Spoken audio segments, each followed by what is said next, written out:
আপনারা আজকে হাফিজুর রহমানের বয়ান শুনতে আসছেন, আমার ইলম নাই, আমল নাই, কিছুই নাই, আমি একটা জাহান্নামের আসামি। ও মা, আপনাদের দোয়া নেওয়ার জন্য আসছি।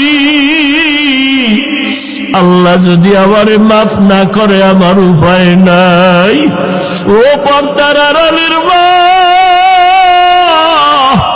আপনার মনটা কি চায় না একজন আলেমের মা হইয়া কবরে যাবেন,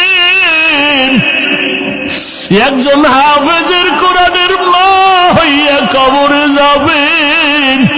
আপনার সন্তানের কাছে মানুষ দোয়ার জন্য দৌড়াবে রে মা, কোন দিন মরণ হবে জানা নাই।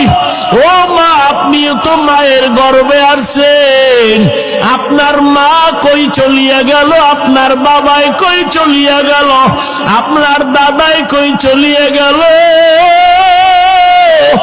আপনার মতো কত মহিলারা কবরে চলিয়া গেল, আপনার সামনে কত নারী মরিয়া গেল।